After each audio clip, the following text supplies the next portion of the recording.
عن أبي هريرة رضي الله تعالى عنه عن النبي صلى الله عليه وسلم إن الله يقول يا ابن آدم تفرغ لعبادتي أملأ صدرك غنى وأصد فقرك وإلا تفعل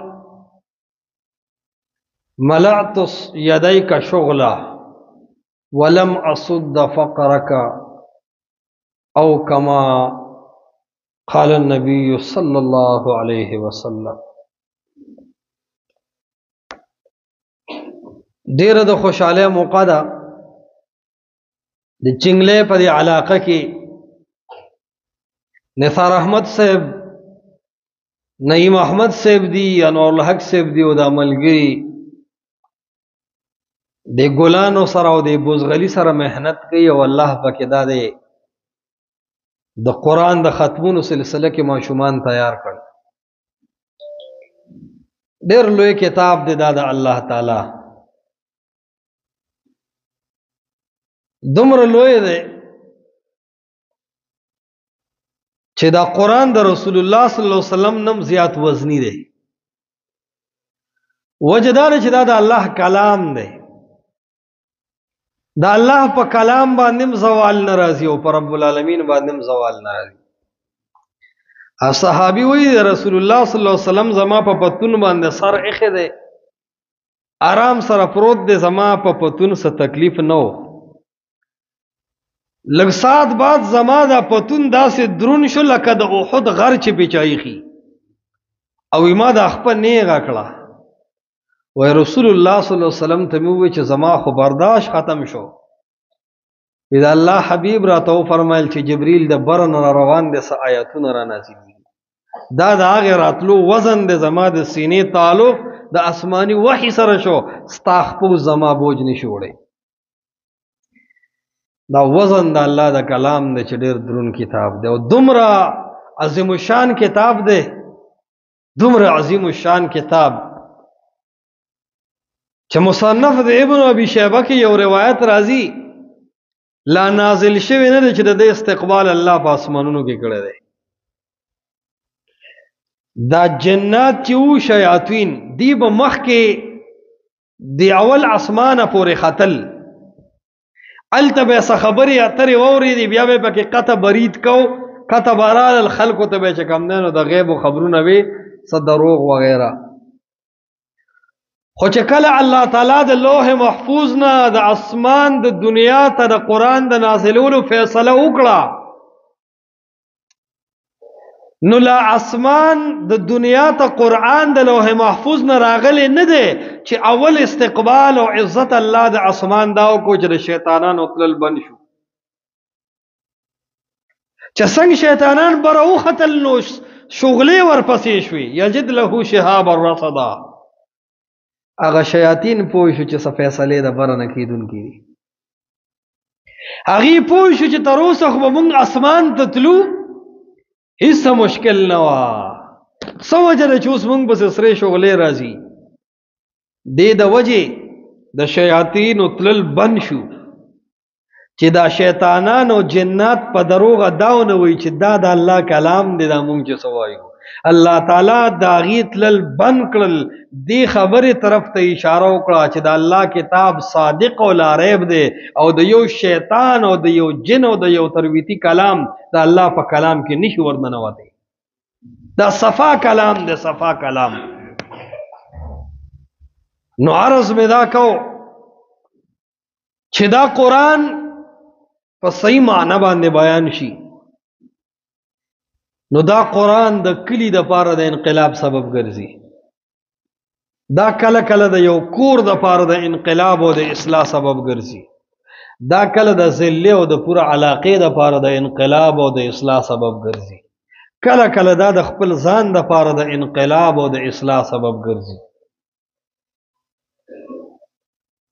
دې د وجه نه د قرآن دو مخه دي، دا خبره یاد ساته. د قرآن یو مخ او یو طرف او یو جانب دی د اصلاح،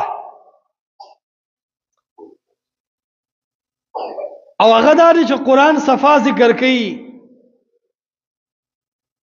یهدی الیه من یونیب د چا چې په دې زړه کې د هدایت طلب وي کنه او د هدایت اراده وي په دې قرآن سره الله تعالی هغه ته هدایت کوي دا داسې یو کتاب دی دې د خپل هر مقابل او باطل مقابله کوي او دومره ذمہوار کتاب دی چې الله په دې خپل کتاب کې وایي وانه لکتاب عزیز الله وایي په اسمانونو کې برز زورورم زمانه بل زورور نشتا او په حجت او په دلیل کې زما کلام زورور دی د مقابل بل څه نشتا وانه لکتاب عزیز څنګه زورور نشتا لا یاتیه الباطل من بین یدیه ولا من خلفه تنزیل من حکیم حمید الله فرمای باطل نه دل د مخ نه راتلی شي او نه دل د شان راتلی شي هر لار دی قرآن باطل ته بند کړی را دی به همیشه غالب وي دیو جن د قرآن دلیل ته سلطان ویلې شوی دی او سلطان بادشاہ ته وي سلطان څه ته وي بادشاہ په ټولو خلکو کې اوچت ناستی که نه ناستو بادشاہ په خلکو کې پیجندی شي الله فرمای څنګه چې په انسانانو کې بادشاہ خلق پیجنی او غالب او د بادشاہ مقابله څوک نه شي کوله الله قرآن ته سلطان ویل دی په کلام او په حجت او دلیل کې د الله د کلام مقابله څوک نه شي کوله دا سلطان دی سلطان مبینا خکارا دلیل دی خکارا سلطان الله تعالی را لګل دی نو یو مخ د قرآن داري چې دنه هدایت حاصل کی د قرآن نه رڼا حاصل کی د قرآن په ذریعہ تا خپل رب او پیژنې د قرآن په ذریعہ ته د محمد رسول الله صلی الله علیه وسلم د رسالت او داغه د نبوت او داغه د وحی د علوم تابعدار شره د قرآن یو طرف دی او دا صفا طرف دی صفا کله چې محمد رسول الله صلی الله علیه وسلم جنات ته دا کتاب وی نو پیرانو دا قرآن اوریدو چې کله پیرانو قرآن اوریدو نو پیرانو دا ډله لاړه او نور جناتو د قرآن کارگزاری اوري د قرآن حال وته بیانې نو هغه ډله د جناتو نور جناتو ته وی انا سمعنا قرآنا عجبا ناشنا قرآن موریدو یو نوجوان دی محمد صلی الله علیه وسلم او هغه نوجوان قرآن وی قرآن خو څنګه پریان دی جنات دی او سرکش دی د الله نه باغیان دی خلقو که شرک خوري یره خوري خطرناک مخلوق دی او قرآن اوریدو نو وی سمعنا قرآنا عجبا عجیب کلام دی خپل ډله او قوم ته وی څنګه چل دی ورته وی یهدی الی الرشد فآمنا به مونږ ووریدو قرآن والمم وکتو قرآن مم وکتو داسې انقلابی کتاب دی چې یهدی الی الرشد او خیارتیا تاو حقانیت تا او صداقت طرف ته د سړي لاره سمي یهدی الی الرشد فآمنا به موږ خو په مشورې ته حاجت ونه کړو موږ خو په فورا ایمان راوړو د ایمان نمسس دکړو ولن نشرک بربنا احدا دا مضمون مو د قرآن د لګو آیاتونو نزد کو چې تر مرګ به څوک د الله سره شریک نکو قرآن چې په صحیح معنی باندې عالم بیان کو او قرآن چې په صحیح معنی د سپینګرو بوډاګانو د خېستن او جوانانو واورېدو او تورسرو خويندو میندو قرآن په صحیح معنی د صحیح عالم نه واورېدو لومبه اثر پیرانو ذکر کړی دی فآمنا به فورا بسړی قرآن ته تسلیمیږي دا زړه کې لارې کوي لارې دویم ولن نشرک بربنا احدا وای دا خبره نن په مونږ ښکاره شوه چې د رب العالمین سره څوک شریک نشته او عالمان پوهیږي احدن وی نکره ده او لن نافیه ده نکره چې په سیاق د نفي کې راشي عموم پیدا کوي. لن نشرک بربنا احدا، هیڅوک د الله سره شریک نشته، نه نبی، نه ولی، نه جن، نه ملائک، نه ژوندی، نه مړی، نه بابا، نه کاکا، نه ونه، نه ګټه، نه لوټه، نه پیرې، نه ښځه، نه سړی. لن نشرک بربنا احدا، رب سره څوک شریک نشته. او قرآن چې ووري سبس دکې نو پریان وته وی وانه تعالی جد ربنا، یقینا شان د خبرې داده تعالی جد ربنا، ډیر بر دې زمونږ د رب شان، تعالی اوچت دی. پریانو په دوه درو آیاتونو کې دا ومنله چې الله تعالی د وو اسمانونو نه بره د عرش نه بره دی. دا خبره پریانو زر ومنله، خو علما طبقه په دې باب کې سخت غافله ده او دا پته وته نشته چې الله چرته دی. د عوام د مولانو نه کله کله سوال کوي چې د طلاق مسله راشي، وي جوړ دا ډیره ګرانه مسله ده. چا اودس مات شي مات نسی سجده سهو وشي ونشي، هغې وایي ګنې مولا ته مې ګرانه مسله دا وړه، نه عالم ته ګرانه مسله دا ده چې ورته دې ووایي چې الله چرته دی. د دې نه زیات بوج به په دې رس په دې عالم نه راغلی سوره چې بیا تا کم بوج واچو. پریان وی تعالی جد ربنا، اوچت دی رب زمون، بره دی رب زمون، سبحان ربی الاعلی، پاکی د زما رب لره الاعلی چې ټول مخلوق لاندې پرېښی دی او د ټول مخلوق نه بره زما رب العالمین دی. نو دا به د مسلمان عقیده زمونږ ستاسو چې زمونږ رب د وو اسمانونو نه بره عرش دی، د هغه عرش نه بره رب دی، او الله تعالی د عرش ته محتاج نه دی. تعالی جد ربنا ما اتخذ صاحبه ولا ولدا، د الله د پاره نه څه ښځه شته او نه اولاد شته. دا وی زمونږ رب دی، مونږ پیژن. د پریانو ډله حیرانه شوه چې خیجه اسمان ته او متاثره د ځمکې د سړي نه شوی. پریان به اسمان ته ختل، نو وی طاقت مو دومره دی چې تر اسمانه رسې، او متاثره د عربو د یو نوجوان نه شوی. هغې وی نوجوان خو نوجوان دی، نوجوان په ژبه چې کوم فرمان دی دا فرمان ډک د کمال دی. دې کلام کې غټ اثر دی، دې کې غټ چل دی. د پریانو د ډلو اصلاح دې قرآن وکړه. سیدنا عمر رضی الله تعالی عنہ قول امام ذهبی رحمت الله علیه په سیر اعلام النبلاء کې لیکلی دی. اول صحیح او راجح خبره دا ده د الله حبیب ولاړ دی او قرات کوي، او د سوره طه آیاتونه سیدنا عمر واوریدل. ډیر روبناک شخصیت، ډیر جرأتمند شخصیت چې په عربو کې دا روب او دبدبه او بهادری مشهوره ده. هغه رسول الله صلی الله علیه وسلم، تاسو به ما ته توجه کوئ، دا به څوک ځي څوک به راځي، انتظامی والا به خپل کار جاری ساتي. تاسو به ما ته توجه کوئ ځکه قرآن او حدیث خبرې نه چې سړی بې پروایي کوي د عظیم ګناه دی. هېڅ څوک چاته شاته مه ګورئ، بس څوک به ځي او څوک به راځي، چې راشي تاسو ټول به یې وینو مونږه. نو عرض مې دا کو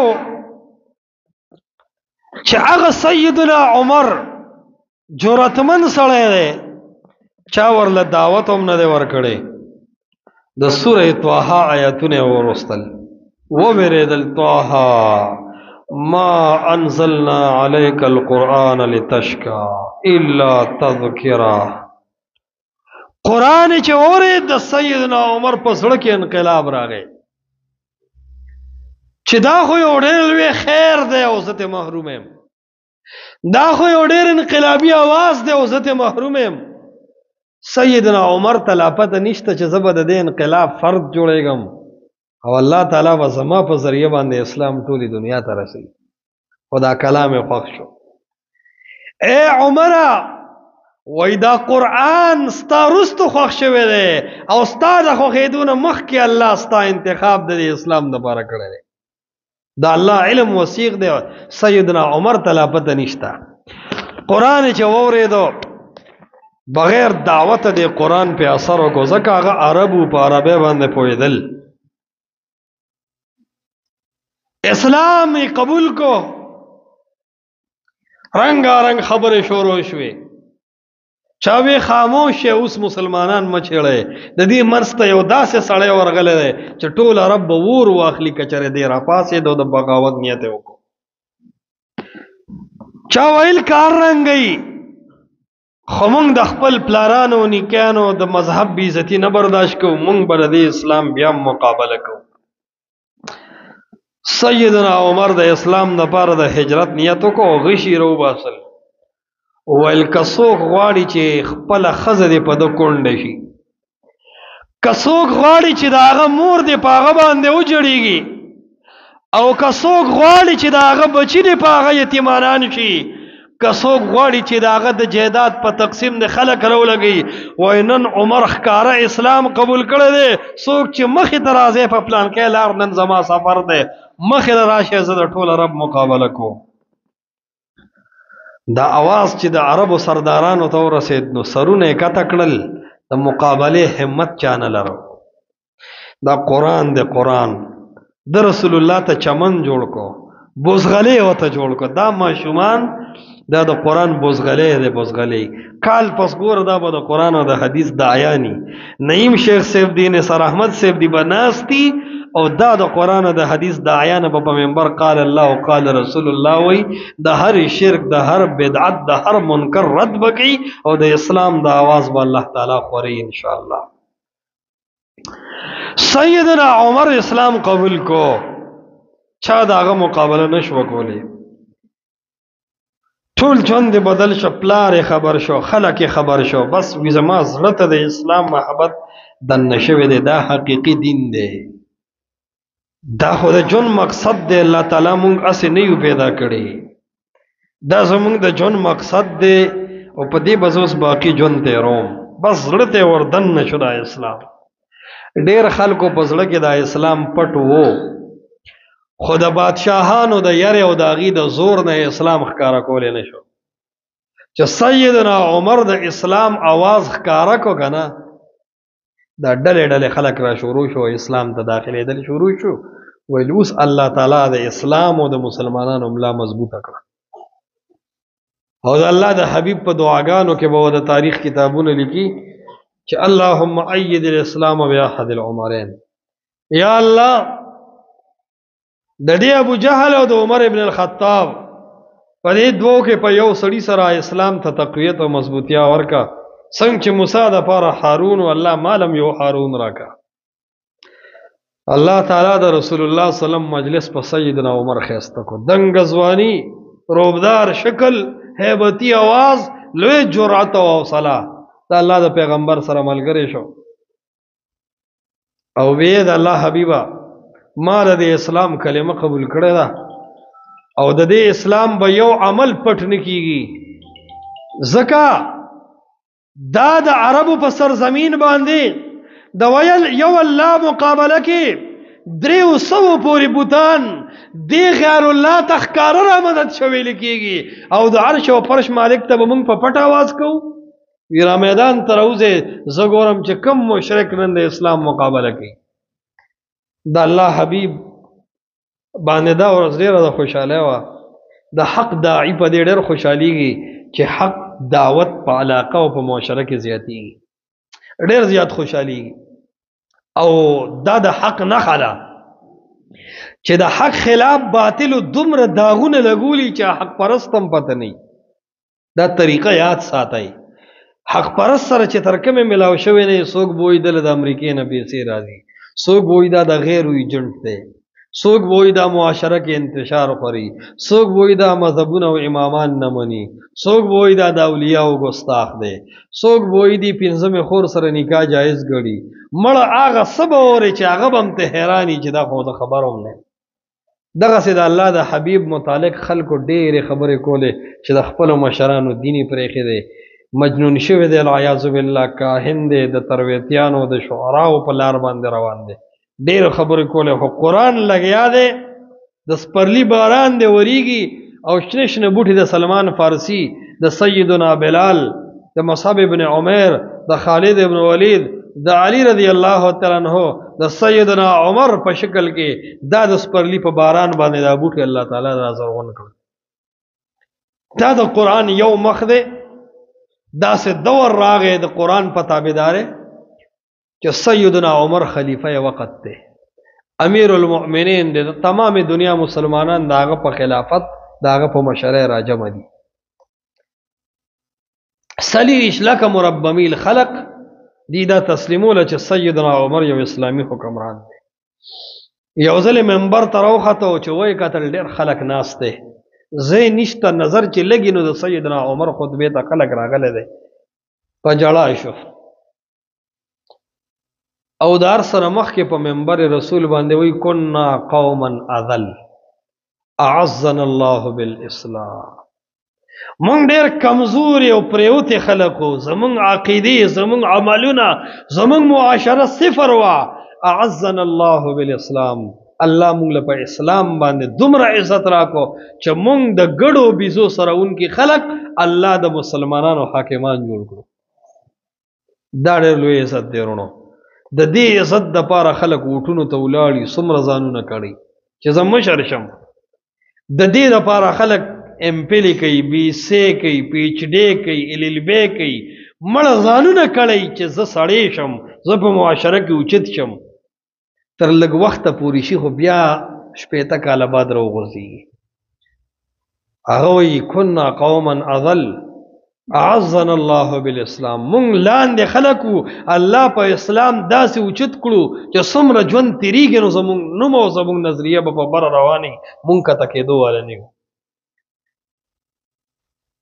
اور اسلام دومره عام شو ګلونو چې د الله د پیغمبر ملګرو سیدنا عمر رضی الله تعالی عنہ یو ځل اعلان وکړ اخرج المشرکین من جزیرة العرب، چې کم خلق د الله تعالی سره په ځمکه شریکان جوړي، الله تعالی نه بغیر بل چاته حاجت روا او مشکل کشا وي، د الله نه بغیر بل چاته را مدد شوی. سیدنا عمر فرمایل اخرج المشرکین من جزیرة العرب، هغه مشرکان کړه واخله او د عربو په ځمکه هغې له پناه نشته. اسلام دومره غالب شو. دا ولې د پیریانو که یو خبره ده، یهدی الی الرشد فآمنا به، دا لار د انسانیت خی، دا لار د کمال خی، دا لار د اخلاقو خی، دا لار د عقیدې خی، دا لار د عمل خی، دا لار د اصلاح خی. یهدی الی الرشد فآمنا به. نو ما عرض دا کو چې دا قرآن دا انقلابی کتاب دی. د دې چې چا سره واسطه راغلی دا هغه کې کمال راوستلی. کمال څومره ملائک دي د الله تعالی، دا د چا په شمار کې نه دي. زرګونه ټکي په کم دی، لکونه ټکي په کم دی، کروڑونه ټکي په کم دی. بیت المعمور سره بره ملائک د الله تعالی حمد و ثنا وي او چکر لګي. چې یو ملائک چکر ولګو او د الله حمد و ثنا وي، بیا تر قیامت پورې د دې نمبر نه راځي چې خپل ځای له واپس راشي. دومره زیات ملائک دي او په قاعده کې او په رکوع او په سجده کې د الله په حمد باندې ګویان دي.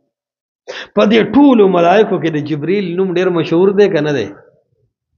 د جبرئیل علیه السلام د مشهورتیا او د دې لوی عزت او د لوی شان وجه دا ده فإنه نزله على قلبك، د دې جبرئیل نسبت د الله کتاب سره راغلی دی، د لوح محفوظ نه یا د اسمان د دنیا نه د رسول الله سینې ته چې قرآن منتقل کړی دی. دا ډیوټي جبرئیل کړی ده، دا کړاو جبرئیل کړی دی، دا خدمت جبرئیل کړی دی. الله په اربونو ملائکو کې جبرئیل ته یو مقام ورکړی دی، نسبت قرآن سره راغلی دی. انبیاء څومره زیات دي. د نوح علیه السلام 950 کاله رب ته جړاګانې کړي دي، او د جودي د علاقې د غرونو په خاړي علاقو کې غره ته ختلی دی. هر بانډچي او زمیدار ته د الله یووالی بیان کړی دی. ابراهیم علیه السلام ته وګوره سرو لمبو منځ ته ورغلی دی او د بادشاه د کور بچی دی، د پیر بچی دی، د سید بچی دی، د اور منځ ته تللی دی، غټې غټې قربانۍ کړي دي. موسی علیه السلام ته وګوره، خو په دې 1,00,000 کم او زیات پیغمبرانو کې محمد رسول الله تعالی ډیر لوی عزت ورکړی دی. الله آخري نبی ګرځولی دی، الله د انبیاو سردار او امام ګرځولی دی. د رسول الله صلی الله علیه وسلم د اعلی او د لوی مرتبه غټه وجه دا ده چې د الله کتاب پر رسول الله نازل شوی دی. نو کو د الله کتاب سره د رسول الله نسبت راغلی دی، نو الله د انبیاو امام ګرځولی دی. مکه او مدینه الله تعالی دې ډېر لوی عزت ورکړی دی. خارونه ډېر زیات خارونه دي، انبیا په ډېرو خارونو کې پیدا دي، خو په مکه او مدینه کې قرآن نازل شوی دی. د دې دوو خارونو نسبت د الله کتاب سره راغلی دی، ډېر لوی عزت ورته ملاو دی. خلک د مکې او د مدینې نوم په بده نه یادوي، هر څوک وایي ما د الله د غزې ته بوسي. هر سړی چې مالدار شي نو د مالدارۍ نښې دایي، د کوشش یې د زړه دایي چې زه پیسې بچ کړم او زه مکه او مدینه ووینم. د دې تعلق د الله کتاب سره راغلی. دا خو سکه دا لرګي څه دی؟ لرګي چې خراب شي خلک یې څه کوي؟ سوځي. خو د جومات دا ریل د قرآن لپاره چې جوړ شوی دی، دا قرآن چې به پروتي دا چېرته چا وسوځو؟ ادبا نه خلک نه سوځي. ولې؟ د دې لرګي تعلق د الله کتاب سره راغلی دی. ته سوچ وکړه، دا کاغذ دا کاپیانې کتابونه د اسکول کې فری ورکوي، نو چې کال تیر شي کړي خیالي هغه سیکل باندې خلک خواږه خرڅي کباړ والا هغه اعلان وکوي زاړه کتابونه او کاپیانې راوړی او مونږ په خواږه ورکو، نو د ماشومان خپل کاپي او کتابونه کباړ ته ورولي چپس پې اخلي. دا کاغذ زوړ شو او قرآن چې زوړ شي چې د چا خرڅ کړی دی؟ څوک زاړه قرآن مجیدونه دی د پارک دی وایي دی کې قرآن ویلی شوی دی، دا یو نښه ده. اے چنگلے والو، د لرګي او د کاغذ تعلق چې د الله کتاب سره راځي عزتمن کیږي. که د دې سپینګیرو مشرانو او د دې نوجوانانو تعلق د الله کتاب سره رالو چې لرګي قیمتي کوي، کاغذ قیمتي کوي، انسانان به قیمتي کوي که نه به قیمتي کوي؟ نو سمو خوښ دي چې ځان د الله د کتاب والو سره کو که نه کو؟ دا د الله کتاب ان هذا القرآن يهدي للتي هي اقوم. دا هغه قومونه نیغي چې هغه په کاګه باندې رواني دی، نیغ په الله په دین باندې ودري. او دا الله کتاب دا یو ډېر ناقص تصور دی چې مونږ وایو سار مې سورت یاسین وي او د شپې مې سورت الملک وي. مونږ د الله کتاب ویل دی ته وایو. یاد ساتئ د الله د کتاب په الفاظو سړي ته اجر ملاویږي، دا خبره یقیني ده. منکرین حدیث او پرویزیان او ځنې غالی خلق او د ځنې خوارجو دا نظریه وه چې د قرآن په تلاوت اجر نه ملاویږي، دا خطا خبره ده. خو یاد ساته یو فضیلت د قرآن دی، یو مقصد د قرآن دی.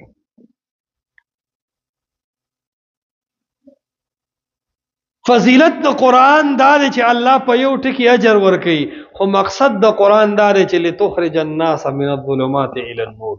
دا خلق د گمراهونو رڼا د ایمان ته راوباسه، د شرکیاتو نه توحید ته راوباسه، د بدعاتو نه سنت ته راوباسه، د ظلمونو نه عدل او انصاف ته راوباسه، د بے حیايي او د شرکیاتو د گناهونو نه تقوا ته راوباسه، د الله دین ته راوله. دا د قرآن مقصد دی. او دا د قرآن مقصد به اله حاصلیږي چې موږ د الله د کتاب په معنی باندې هم پوه شو. که چرته د اسکول د ماشومان ځینې دی اول اے بی سی ډي یاد کی، نو هغه څه پرې نه دی، هغه اے بی سی ډي بیا خپلو کې یو ځای کوي وي دا اے ډبل پی ایل ای شو، او چې دا یو ځای کې وي دی نه ایفل جوړ شو، خو بیا هم پرې نه دی. بیا دوی ایفل او ایفل منې سیبو بیا په هغې هم پرې نه دي. بیا د ماشومانو د بګې د سی او تصویر هم ایښي په دې کتاب کې. انګریزی اے بی سی ډي والا وایي چې زه به هله رضا کېږم چې زما د الفاظو په معنی ته پوهې او پېژنې. نو چې د اے بی سی ډي دوره قدر شته چې معنی به هم پېژنې او مصداق به هم پېژنې چې څه یو څه ته وایي. د دې نه زیات د الله کتاب حقدار دی او که نه دی حقدار؟ اے خلقه، د معاشرې په ظلمونو کې یو عظیم ظلم دا دی، یو ډیر لوی زیاتې دا دی چې زمونږ مسلمان د الله په کتاب باندې پوه نشو. اقبال تی گیلہ کڑے وہ معزز تھے زمانے میں حامل قرآن ہو کر، ہم خوار و ذلیل ہوئے تارک قرآن ہو کر. دا مخکنی قومنا عزتمند زکو چې د الله په کتاب عمل کو، من خوار او ذلیل زکو شو چې من د الله تعالی کتاب پرېښی دی. دې د وجنه دا د الله د طرفه میسج او خط راغلی دی، دا د الله پیغام دی، یو لیټر دی، دا پڑھاو کا، دا وګوره کم ځای کېنه کم ځای پاسه، سو منا سم منا سو خرا سم خرا. دا تعلیم تا ته قرآن درکړی دی، هغه قرآن ستا په الماری کې زوړ شو. اے نوجوانه ته د خپل مذهب د کتاب نه خبر نه شوې. اے سپینګیری مشره تا منځونه وکړل، تا مساجد جوړ کړل، تا مدارس جوړ کړل، ته د الله د کتاب نه خبر نه شوې. اے ماشومانو تاسو ماشومتوب تیر کو، ستاسو ذهنونه پاخه شو، تاسو سره لویه کیمیا د الله پیغام راغلی دی، صرف تلاوتونو ته کار ویلی دی، ته د الله د کتاب په معنا او مطلب پوه نه شوې.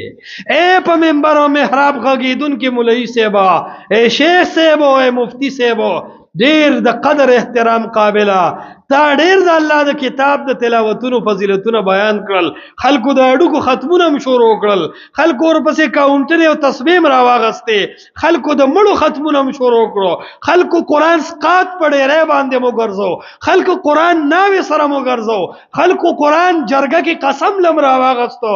اے مولوی صاحبہ، قرآن چې کم جړه او فریاد د الله په توحید کړی دی، پرد د شرک کړی دی، مولوی صاحب تا د منبر د الله کتاب عوامو ته بیان نه کو، ته لوی خیانت کړی دی. نه دی خبر دا خسته خسته مشران چې رب خپل الوهیت قرآن کې څنګه بیانوي، الله د خپل ځان مقابل د شرک په مرتبه کې د انبیاو نه د شرک نفي څنګه کوي، د اولیاو نه څنګه کوي، د بوتانو توتانو نه څنګه کوي، د جناتو نه څنګه کوي. ډیر ناشنا نفي الله په قرآن کې کړی دا، توحید صفا بیان کړی دی. کاش چې علماو په امانتدارۍ د الله کتاب بیانولې او دی عوامو په امانتدارۍ د حق پرست علماو ملګرتیا کولې. سیدنا ابوبکر صدیق خپل محلے استو اوزا کلی نه بار کو. سیدنا ابوبکر صدیق په یو کوسه کې په یو تنگ ځای کې ولاړ دی او په لار چې څوک تیریږي د الله کې کلام وته وی او ورته وی الا رجل يحملني، یو ځوان شته چې مال پناه راکړي او زه قرآن وام. الا رجل يحملني، څوک زړور او بهادر شته، څوک د خپل رشتہ دارو مخ ته مخ نیونکی شته، څوک د کلی غټانو ته مخ نیونکی شته. الا رجل يحملني، یو ځوان را لپکار دی، زه د الله کتاب بیانول غواړم. فإن قریشا منعوني ان ابلغ کلام ربي، قریش او خاندان زمانه کړم چې د الله کتاب بنه بیانې، مال ځوانان پکار دي چې د الله کلام بیان کړي. دا جړه سیدنا ابوبکر صدیق هم کړی دا یوازې د حقو علما نه کوي. نو عرض مې دا کو چې دا د انقلاب کتاب دی او د اصلاح کتاب دی. پوخا که ستاسو خیالو دا تعلیم ډیر کمو، کلی کې به وته مرزاوي که څه به وته وي، اب هغه سړیو چې به دسخط کولی شو سموهر به سره هغه به چې تدویم دریم ته مثال کتل او ډیر تعلیم یافته بشمارلی شو. نو بار سو وخت کې د کیسټو د وارو دا موبایل نه وي، نو بار ملکونو کې چې به کم خلکو هغه به کیسټ ډک کو خبره به وکړي، زه خیمه تاسو خې ټول احوال به وي، دوره مې تنخواه ده په دې تاریخ به درځم، داسې بیمار شوم، بیا مې داسې کیسټ به ډک شو. نو کلی ته به لفافه کې کیسټ راورسېدو، نو د حجرو کې ټیپونه استاسو علاقو کې و ټیپونه، نو خلکو به ټیپو لګاو، د کلی علاقې خلک به راجمع شو، د پلانکی د کلی نه پیغام راغلی دی، د بار ملک نه کیسټ را لېږلی دی، ټولو ته به سلامونه ووایي او کلي کې حجره کې به لویو وړو ښځو او سړو هغوی به دا کیسټ واورېدو، داسې ماسخوتن کې به راجمع و، چای به یې وڅکلی ولا بړل. دا د یو سړي پیغام او ټول کلی به پرې راجمع شو. بیا خطونه شو، خطونه هلته به په چا خط لیکو او هغه خط به بیا راته نو بیا چې به دا خط د شپې راغی د مور به پړونه اغستو او د کلي مرزا پسې بتله چې ما ته خط ولوله زما بچی ما ته څه ویل غواړي زما بچی نار دی که موړ دی زما بچی روغ دی که رنځور دی نو که مرزا به نه و دی به هلته یو دکان سره په پړونو کې مخ پټ کو دا به دا تعلیم یافته الکو د یو سړي په انتظار پدې و چې ما ته زما د بچی خط بیان کی کاغه خط به په اردو کې و د مور به واورېدو تسلی به نه کېده ما ته زما په ژبه زما د بچی خط بیان کا او خلکو چنګلی والو څنګه چې د مور ته د بچی خط محترم دی څنګه چې ستا د کلیوال د یار کیسټ اورېدل محترم دی د الله د طرفه د 10 سپارو په شکل کې کیسټ راغلی دی د الله د طرفه د 10 سپارو په شکل کې میسج او لاو لیټر او پیغام راغلی دی ایس پنګریا چا پسې دی وړو چې زما رب ما ته سوی ستا خوب په حرام شو تا په خپل مصروفیت حرام کو تو وای معاشره کې د خپل بچی خط محترم شمارلی چو که د الله خط محترم شمارلی چو د بچی خط محترم دی کنی د الله پیغام دغه سه پروت دی چا عالم ته و نړو چې جدا راته ترجمه کا چا شیخ الحدیث ته مخه ته نه کو چې دا راته ترجمه کا چا او خيار سړی چا خپل تعلیم افتو کولاو نه کو چې اردو کې هم ترجمه شوی دی زما رب ما ته سوی ز چې روان یم او د دې ځای نه مې ګډ ګډوري چیلی روان کړی دی او د پیر بابا په نوم ذبح کومه زما د کلام ما ته څه ویلي دي زما رب په دې خبره که خوشحاله ته غونځاخي کې او د بابا قبر سره خوري تا چې کم دی نو شمې بلې کړي دي ګډ ګډورې د روان کړی دی او بابا ته په بونیر کې روانې چې دا بابا به زما مشکل حل کړي زه به دا ګډ او دا چیلې دا د دې بابا په نوم باندې نظر کما خلک به وخوري او دا بابا به ماله بچی راکړي قرآن ویلی دی تکاد السماوات یتفطرن من فوقهن الله وی په دومره لوی ظلم لګیاي الله وی نږدې ده چې د اسمانونو اوچوما د ازمکه اوشنوم او تا پکې وردن نکم هغه ګناه کې چې الله تعالی وی دا زما د برداشت نه دی معنا دا چې سبتا معاف نکم چې درسو دی راته پډ رکا او په چغو چغو توبه نه استه من یشرک بالله فقد حرم الله عليه الجنه دا قرآن چې کولاو کو الله وی چې ما سره شریک جوړ کو کاغه د بونیر بابا دی او کاغه د سواد بابا دی کاغه تر ډیره بابا دی خو من یشرک بالله چې الله سره شریک جوړ کو فقد حرم الله عليه الجنه الله وی ټول عمر له جنت حرام دی و مأواه النار او زید د وسیدو ور د جهنم دی دا د الله د کتاب فیصله وا دا کم عوام او مسلمانان چې روانو د بابا د قبر خوا کې ګډ ذبح کو په ظاهر کې دی مشرانو سپینګرو د الله کلام منو کنه منو منوي کنه منو بھائی خو سره د منلو ولې روان دی او دی بابا د لاندې بابا قبر سره ګډ ګډوي ذبح کوي د الله کتاب وته مولا وایل نه دی صرف د سورۃ یاسین او د تبارک الذی فضیلتونه او طویلی دي خو د الله په کتاب کې دنه کم کې یاده د دین مولوی صاحب محروم ساتل دي او دم پزان سترګې پټی کړی دي د مولوی صاحب له خوب ک بیان کړی دی په منبر نو د جوړلی دي هغه د جمجا باچا کیسه کړی نو د وښ کې د وچې دو نه وي لیکن دم دا تپوس نه کو چې دا خود زمکه د خلکو خبرې دي زما پیدا کون کې خو رب دی زما رب ما سره زما د فطرت مطابق کم تعلیم را لګل دی هغه تعلیم را تلګم بیان کا تاسو چې پروژه خلې پلیزر اخلې موټر اخلې نه د کپنې نه وسره یو کاغذ راشي لپاپا چې ډبې کولاو کې د موبایل لپاپا هم لیدلې ده دی موبایل کې د دې موبایل دا ټول اصول په دې لفافه کې لیکلي دي چې دې په څه خرابېږي او په څه سمېږي څومره د ژوند دی څه ټایم به چارج کې او څه ټایم به سیټینګ کې به کم ځای ته ځي دقسې د کپنې نه چې څنګه موبایل سره کافي راځي تا سره د اسمان نه د 10 سپارو کافي راغلی ده دې کې ستا ټول ژوند دی ته به څه خورې او څه به نه خورې څه به کې او څه به نه کې ته یې آزاد نه یې پرېښې ته الله او رسول په دې قرآن کې بند کړی ستا د دوستۍ او د دشمنۍ خپل اصول دی هغې ته به ګورې ستا د مینې او محبت خپل اصول دی هغې ته به ګورې ستا نکاح کم ځای جایز ده او کم ځای ناجایز ده هغې ته به ګورې نو عرض مې دا که ورونو چې صحیح په دین باندې ماین شي چنگلے والو اور صحیح د الله کتاب ته توجه وکړو دا د اصلاح کتاب دی دا د انقلاب کتاب دی دا د عمل کتاب دی په دې سره بستاسو اتفاق راځي په دې سره به دا معاشره روشن کیږي په دې سره به دا جګړې دا فسادات دا پریشانې دا ټینشنونه دا به په دې سره ختميږي او د دې قرآن په ذریعہ به مسلمانان یو یو کیږي به د قرآن نه داسې یو لار څوک نشي خولی چې په هغې د ټولې دنیا مسلمانان را جمع شوي او امن پرې راغلي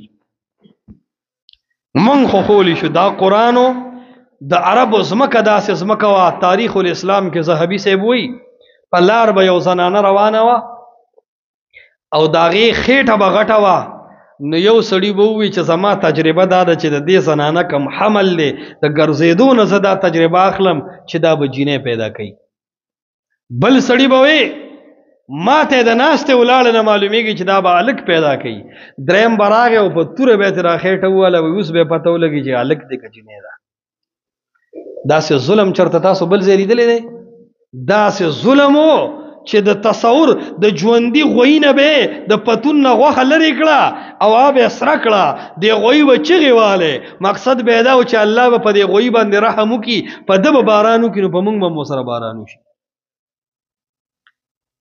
هغه قوم راواغستو هغه قوم او په مکه او مدینه سکه تر دې افغانستان د اسلام आवाज راوباسو او قسم بالله چې د دنیا کفر د دنیا نه لري کو دا ښکارا مثال دی نن د روس خلکم یریږي نن ته امریکا هم یریږي او دا منلې شوی خبره ده چې دې قرآن په 23 سال کې کم انقلاب راوستي دی په 9000 کال کې یو سړی نه چې راوستي دی قرآن خپل انقلاب خودلې دی مونږ ته د څوک خو د بل کتاب داسې انقلاب نو دا د عقیدې رهنما ګرځول دي نو دا د قرآن یو مخ شو هدایت د قرآن دویم مخ دی د قرآن په ذریعه گمراهی هغې ته الله تعالی په یو لفظ اشاره کوي یدل به کثیرا ډېر خلک الله د دې قرآن په موجودګۍ کې د دې قرآن په ذریعه گمراه کی څه مطلب د دې قرآن نه یا چورلټ انکار وکي لکه دهریان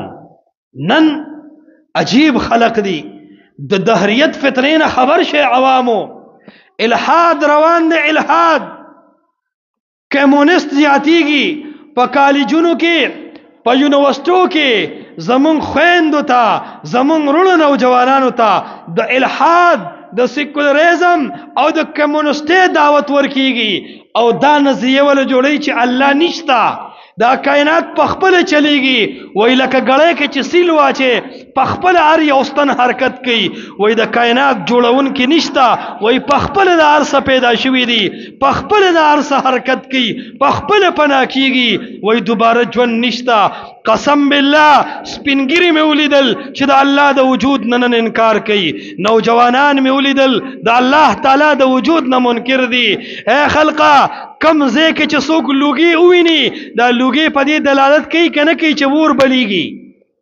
لوګي دلالت په ور کوي کنه کوي په کم بدن باندې چې خوله را روانه ده دا خوله په ګرمۍ دلالت کوي کنه کوي په کم ځکه چې شنه بوټي دي دغه شنه بوټي په اوبو باندې دلالت کوي کنه کوي په لار باندې که پچ وویني دا پچ د ګډو پتللو دلالت کوي کنه کوي په لار که د میخې او د غوانو خچړو ویني دا د غوانو او د قافلو پتلو دلالت کوي کنه کوي دغه رنګې که چېرته په یو ځمکه باندې لوندوالی وویني دا لوندوالی په باران دلالت کوي نو د هر فعل دپاره یو فاعل موجود دی چې څنګه ته دنیا ته په خپله نشي راتلې د مور پلار د یو ځای کېدو نه بغیر دنیا ته نشي راتلې دا لوی اسمان په خپله څنګه جوړ شو ستا وړه کمره په خپله نه جوړېږي دا دومره لوی اسمانونه چا جوړ کړل ته یو کمره بغیر د برجو نه نشي ټینګولی دا دومره لوی اسمان بغیر برجو چا ټینګ کړی دی ته یو لیش فرش په ځمکه نشي اچولی دا دومره لویه ځمکه چا خوره کړې ده ته یو انسان نشي پیدا کولی دا کروڑهاو عربونه او کربونه مخلوقات چا پیدا کړي دي دا غوان چا پیدا کړي دي دا سپي او پیشوګان چا پیدا کړي دي ستا د خپل حلقت ته سوچ وکړه چاته پته وه چې دا پوزه مخې ته پکار ده، که دا پوزه شاته وه تا به د شپې آرام څنګه کو؟ چاته پته ده چې دا سترګې مخې ته پکار دي، که دا سر کې لګېدلې وې ته به د شپې څومره پریشانه وې. دا علم چا سره و چې د اتیله غټ خرطم ورکا؟ دا علم چا سره و چې د میګیله وړې خپې ورکا؟ که اتی ته د میګي خپې ورکړې وې او میګیلې د اتی خرطم ورکړې وې، دا فرق به بیا چا محسوسو؟ دا ټول نظام په دې ترتیب سره پخپله نه دی جوړ شوی. دا د انسانانو وجود، دا د پریانو وجود، دا نظام شمسی او قمری، دا د ونو د اباګانو د اوبو، د ونو د بوټو او دارنګ د دریابونو دا نظام پخپله نه چلیږي. دا د عرش د پاسه رب العالمین دی، دا هغه په کن فیصلې سره دا تمام کائنات چلیږي. لیکن کالجیان تعلیم یافته طبقه هغه د الحاد په لار روان ده، دا قرآن یې پرېښی دی. دا یو گمراهی ده چې دا قرآن مني خو پر خپل عقل به منم، حدیث ته وي پکې حاجت نشته. وی الله د 13 سپارو قرآن را لېږلی دی او د دې قرآن نه بار وي زه هېڅ شی نه منم. د دې قرآن نه بار وي زه دا اوس وی قرآن منم، هر څه به په قرآن وي. قرآن کامل کتاب دی خو یضل به کثیرا، په دې قرآن ویل هم دی ګمراه دی. وجه دا ده یو سړی و عبدالله چکړالوي، دا یو غټ منکر حدیث و. د ده طریقه دا وه چې د وی زه به خپل ټول ژوند په قرآن تېروم. دا علما ناست دي، تاسو به چېرته نه یې لیدلي چې قرآن کې ویلي چې سړی مړ شي نو غسل به ورکړي او کفن به ورکړي. دا ټکي چاته قرآن کې معلوم دی چې مړي له به غسل ورکړي او کفن به ورکړي؟ دا ټکي په قرآن کې نشته. اوس د ده ذهن دا و چې ما سره به د ژوند خو تېر شوي، په بخاري او په مسلم او په روایتونو وي تېر شوي، الله مې دې معاف کړي. وی په ایرانی روایاتو مې وی ژوند تېر کو، خو وی مرګ به په قرآن غواړم. نو وی زه دې لپاره قرآن لټوم. نو د سر نه قرآن شروع کو چې قرآن ختم کو. نو وی ما په قرآن کې غسل اونې لیدو. نو د ده پلارو فضل غنی هغه وی ما له به غسل نه راکوي. بیا قرآن وکتو وی کفن پکې نشته، ما له به کفن هم نه راکوي. وی ولې؟ وی قرآن دا ویلي چې ثم اماته فاقبره، چې مړ شوی نو فاقبره فورا قبر دی، نه پکې غسل شته نه جنازه او نه چې کوم دنو کفن. بیا قبر هم دی برزخ ته وی، دی قبر تاړو قبر وی نه دا منکرین حدیث. نو دای قبر نه هم انکار وکړو. فاقبره معنی دا چې الله مړ کو، الله برزخ ته ولېږو، د خلکو سره ډوسه شته نه. نو دا منکر حدیث چې مړ شو نو د خو غسل ځکه نه ورکو چې قرآن کې د غسل خبره نشته، دا په حدیثو کې ده. د ګلونو کفن ځکه نه منو چې کفن خبرم قرآن کې نشته، حدیثو کې ده. د جنازې صراحتاً خبره چې په جنازه کې به سوی او څو تکبیره به وي، دا د قرآن کې بالکل نشته. نو دوی چې داسې چل دی چې ما به په یو کټ کې واچوي او هغه کټ را پسې وبخي او یوه دیرې ته مې اوسئ، یو ځنګل ته یې وړو، سپي او شرمخان رالو، د یې غوښې او کلمې کو څښا بوی ته روان شو لاړو د دنیا نه. وی منم قرآن، وی منمه او ځان سره په دې تندي لیکلی و چې قرآن د 13 سپارو د الله کتاب دی، کامل کتاب دی. وی دې سسیس ته محتاج نه دی. موږ دا وایو د قرآن چې نازلېدو دا الله تعالی په خپل راوړلې دی که د رسول الله په ذریعه مونږ ته نقل کړی دی؟ دا قرآن چې د الله د طرفه راته صحابه او د جبريل خبرې اورېدلې دي، په کومه خوله چې قرآن نقل شوی دی او په دغه ژبه د رسول الله احادیث نقل شوي دي، د کومې ژبې نه چې د رسول الله حدیث راوتی دي هم د دکې ژبې نه قرآن راوتی دی. که د رسول الله صلی الله علیه وسلم د ژبې نه راوتی حدیث حجت نه وي، نو د هغه د ژبې نه راوتی قرآن بیا څنګه حجت شو؟ پوه به نه شوې. ځکه الله تعالی د قرآن ذمہ داري صراحتا نه اخلي، د رسول الله د ژبې ذمہ داري یو ځای کې اخیستې ده. وما ينطق عن الهوا، د ده دا ژبه نه خوځي. نو ته کوی د ژبې خوځېدو ته د ده دا ژبه نه خوځي په خپل خواهش. ان هو الا وحی یوحى، قرآن نه یادی د د دا جبه یادی ان هو الا وحی یوحى نه د رسول الله د جبه دا خوځیدل مگر دا جبه سراسر په وحی باندې خوځي هغه وحی کله په شکل د قرآن دا او وحی کله په شکل د حدیث د رسول الله صلی الله علیه وسلم دا خبره ختم د قرآن منکر کافر نو د حدیث منکر مو بس الله چرته کې داسې نه دی ویلې ښا صراحتن چې چا په قرآن فیصله ونکړه د قرآن ټکی هغه کافر دی داسې نه دی ویلې چا چې قرآن حاکم ونه ګرځو دا کافر دی داسې ټکی سو قرآن کې نشو خولې او داسې ټکی په قرآن کې شته چې چا رسول الله حاکم ونه منو دا کافر دی الله فرمایي فلا وربک لا یؤمنون فلا هرگز داسې نه د څنګه چې د دې منکرین حدیث او خیال دی چې دا یو ډاکیو تشخاته راوړو الله وی فلا داسې نه ده وربک اے محمد استا پر رب مې د قسمی دا د مینې قسم دی د رسول الله رب څوک دی لګرو وای شوق سره وای د رسول الله رب څوک دی فلا داسې نه دا څنګه چې د خلکو ګمان دی چې دا غني عام شخصیت دی وربک اے محمد ستا پر رب مې د قسمی لا یؤمنون د چا ایمان زما مخ ته قابل قبول نه دی حتی یحکموک فیما شجر بینهم تر دې چې په خپل ټول جن کې تا حاکم ونه مني نو د داسې سړي ایمان ما ته قبول نه دی حتی یحکموک ویل دی که حتی یحکم القرآن ویل دی یحکموک تا به حاکم منی نو ستانه بعد بستا په جبه قرآن هم حاکم منی نو کم سړی چې د الله د پیغمبر احادیث رد کوي یاد ساته د قرآن عقیده دی نشي ساتلی او دا صرف د معاشرې نه مجبوره دی نو وی قرآن د الله کتاب دی چې دنه ولټی والله چې دی د قرآن نه مطمئن نه دی او څوک حدیث وی منمه ګوره قسمونه دي وی حدیث منما خو هغه حدیث منم چې د قرآن موافقي خبره ته وخت دستاسو ماستر سي تاسو سره په خبره ده وی قرآن منما خو هغه قرآن حدیث منما خو وی هغه حدیث به منم چې کم حدیث د قرآن موافقي وی اوس به هم حل کو مې حلال لکه حرام تاسو بنس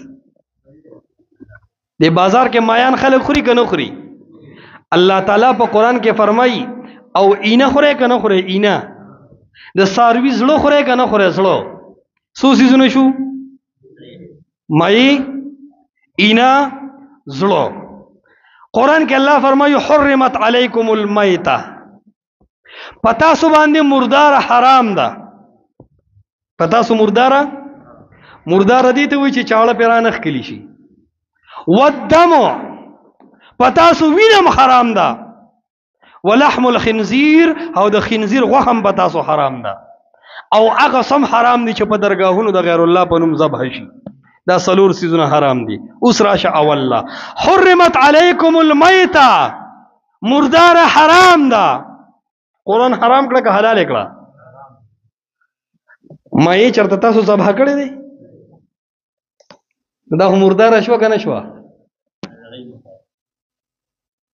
زمون مطابق مردار ده خو رسول الله فرمای میتۃ البحر حلال د سمندر مردار حلال ده د سمندر مردار میتۃ البحر حلال قرآن وی مردار حرام ده او حدیث وی مردار حلال ده د قرآن بظاهر کې خلافي او بیا بم حدیثي ستا عقل تا ګورا تعالی چې زل لاک روپے درکم چې فا با میم وو دا د مړی نه ادا کا ادا به کې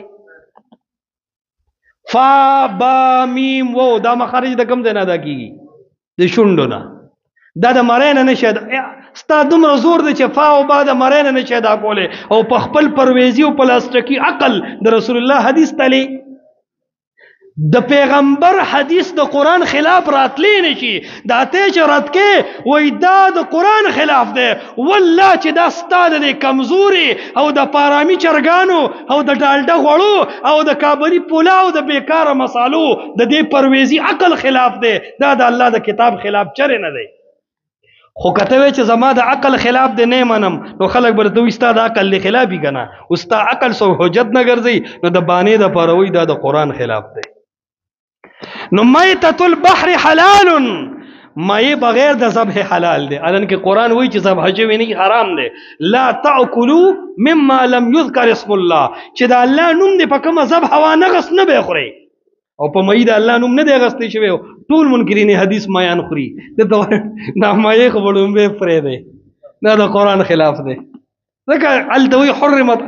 دویمه خبره، دا اینه چې د اینه او دا زړه کالجان او ساينس بایولوژي والا ته پته ای، دا اینا او دا زړه چې دی دې ته ټینګ او اوچ وینه وای، دې ته سوې ټینګ وینه، دا وینه ده، دې کې اډو کې شته، په دې پوسټه کې شته، دا وینه ده، زړه هم وینه ده، اینا هم وینه ده.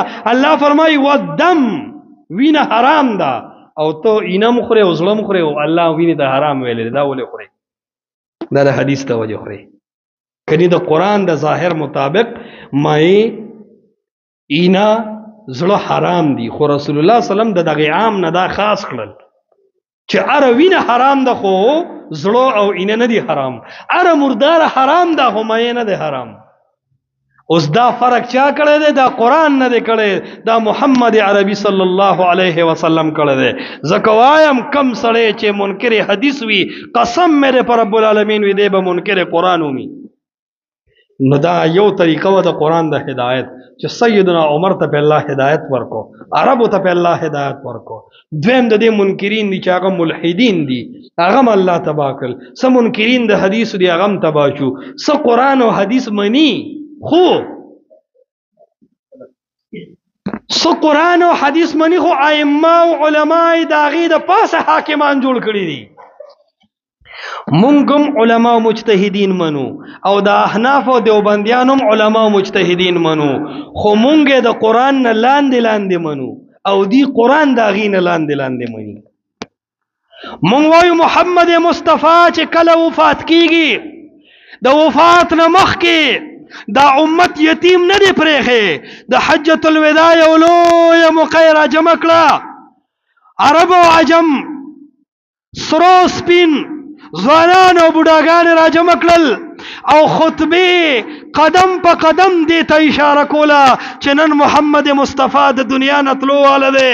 هوښیار صحابه پوهېدل چې دا لویه اجتماع په څه خاص خبره باندې دلالت کوي، او رسول الله په هغه جلسه کې اعلان وکړو اليوم اکملت لکم دینکم، ای زما امته نن ورځ مې تاسو له ستاسو دین پوره کو، او په دې پوره دین کې تور لپا سپین باندې غلبه نشتا، سپین لپا تور غلبه نشتا، مالدار په غریب اوچت نه دی، غریب په مالدار اوچت نه دی، عرب په عجمی اوچت نه دی، عجمی په عربي اوچت نه دی. ان اکرمکم عند الله اتقاکم، عزتمند الله په نزد هغه سړی دی، لوی د الله په نزد هغه سړی دی، ممتاز د الله په نزد هغه سړی دی. اتقاکم چې هغه ځان د شرک نه بچ کو، اتقاکم چې هغه ځان د حرامو نه بچ کو، اتقاکم چې هغه ځان د ناروا او د معصیت نه بچ کو. او بیا وفرمایل خپل غلامان آزاد کې، بیا وفرمایل خپل مزدورانو سره نرمي کوي، بیا وفرمایل دا کم قرآن چې نازل شو دا ما تاسو ته ورسو کو نه رسو، الا هل بلغت الرساله، تاسو سوې زما متعلق دې 23 سال کې ما څنګه جون تیر کو. هغه وی اے محمد عربي تا تیاری ته ندی کتلې، تا رڼا ته ندی کتلې، تا باران او نور ته ندی کتلې. لقد اديت الامانه وارسلت الرساله، تا امانتونه ادا کړې دي، تا د رسالت پیغام رسول دی. رسول الله فرمایي چې کله دین کامل دی نو فليبلغ الشاهد منكم الغائب. اے ما ته مخاطب صحابه خوارشه پاسونو کې پوری واخله، غشي واخله، ډالونه واخله، خځې او بچیان پرېږده، لاړ شي په مخ د ځمکه خوارشه. دا د قرآن او د سنت پیغام په مخ د ځمکه باندې خور کې او دا خلکو ته ورسوئ. رسول الله دین کامل را رسولی دی که نه را رسولی؟ منګ دا خبره کوو چې په دې کامل دین کې ډلو، تنظیمونو، پارټو، فرقو ته حاجت نشته. دا کامل دین دی. اے چنګلې والو په دې خبرو مه دوکه کېږئ چې دا احناف نه مني او دا امام ابو حنیفه نه مني. زما د په رب العالمین قسمي د الله د 13 سپارو دا کتاب او د 12,000 احادیث چې په مخ د ځمکه اهل حدیث څنګه مني، مور راوړی بل شه داسې نشي منلی انشاءالله. د قرآن او حدیث اهل حدیث منی او د دین علاوه بل شي دین نه دی چې مونږ ومنو. د دین علاوه بل شي دین نه دی چې مونږ قرآن او حدیث کامل دین دی او کنه دی. د دې کامل دین مکلک ملګرتیا کو کنه به کو. اخیری سوال کوم بس خبره ختموم.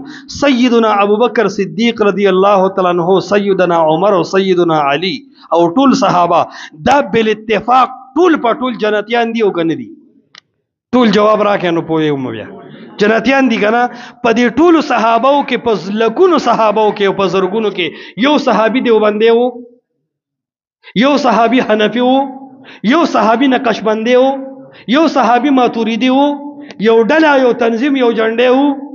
بغیر د دې ارساغه جنتیان دي. نو چې هغه بغیر د دې ډلو تنظیمونو او فرقو مسلکونو نه بغیر جنت ته تللی دي، نو اې د الله بنده وحي هو بنده شوی دا. تا پکې دا سلور مذهب کم ځای نه وباسل، تا پکې دا حیاتي او مماتي کم ځای نه وباسل، تا پکې اشاعره او ماتوریدیه دا کم ځای نه وباسل. اے چنګلې والو، دا د قرآن د حدیث دعوت ته دې ته کار وایي. قسم بالله رب معاف نکي ګوره چې زه نه وم خبر، په دې نه معاف کوي. په دې چې پولیس د راګیر کې او ته په الټه سایډ روانه او پرچه در کې پولیس دا ټکي مني چې زه نه وم خبر. هغوی ما اوس پرچه کټ کړی د دې څه وایي چې د دنیا په عدالت کې نیم خبر نه چلیږي، د الله په عدالت کې به نیم خبر څنګه چلیږي؟ ته د میلې په ګوړه کې خطا نشوي، ته د کاټن په جوړه کې خطا نشوي، ته د 5000 په نوٹ کې خطا نشوي، ته چې ټکر خوري نو په دین کې خوري، ته چې خطا کېږي نو په دین کې خطا کېږي. نو د قرآن حدیث ته به صحیح را نږدې کېږو او د دنیا د بنگلو د کوټو د بیلنسونو د اکاونټونو د تیارې سره سره به د آخرت تیاری کوو او د آخرت د تیارې دپاره د الله کتاب د محمد رسول الله صلی الله علیه وسلم حدیث ته مونږ دپاره یو ښایسته مشغله ده. او الله تعالی دې زمونږ د دې خوږ ورور نثار احمد صاحب، نعیم بھائی دی، انور الحق صاحب دی او د دې علماو په دې جون کې برکت واچي. ما والد صاحب ته په لاره وی زه چې اهل حدیث کېدمه خو لا اعلان مې نه و کړی. نو ډومبې دا ملګري راغلي دي د بونیر نعیم صاحب دی، دی مالا په کور کې هم تسلي را کړی چې مفتی صاحب مونږ به د خپل شکور د وټۍ تا سره نیمو. مفتی صاحب چې گزار کېږي اول به مونږ کېږي بیا به پتا کېږي. مال همیشه حوصله را کړې ده. ما ته الله توفیق راکړو زه د قرآن او د حدیث داعی شوم. دا زمونږ شیخ نور الهادي صاحب د ډېر قدر او احترام قابل سړی دی. دیو ته هم دې ملګرو حوصلې ورکړي دي. دا د خیر خلق دی او په دې ځای کې د شر او د فساد مسله نه کوي. دې ټولو ملګرو دپاره دا د خیر سبب دی. ستاسو د کلي کې ته خیر خورېږي، خاموش طبعه ملګري دي او د دې روڼه بایګان ټول مونږ سره په رابطه وي. زمونږ د ټول هغه یو نعیم صاحب ترنګ کړی او زما به دا ضروریات یې ورته یاد کړو چې دا مفتي صاحب ته پوره کړه. نو ما دې ورور ته ویې دا عوام دي د الله په دین باندې مین دي، دی په اخلاص ولاړ دي، خپل لس شل روپۍ هم لګوي. ما نه مخکې د شیخ صاحب ووایي چې مونږ د وړو نه پیس هم نه الو. نو سمو خیال دی هغه کسان لاس اوچت کې چې هغه وایي مونږ به خپل ماشومان سبقونو له دلته رالیږو، صحیح لاسونه پورته کې ګپ ونه لګوئ. انشاءالله ماشومان به دلته رالیږئ که نه، او خپل هم راځئ د مشایخو نه قرآن او حدیث زده کوئ. دا د خیر دعوت دی انشاءالله. الله تعالی دې مونږ تاسو په صحیح معنو د قرآن او د حدیث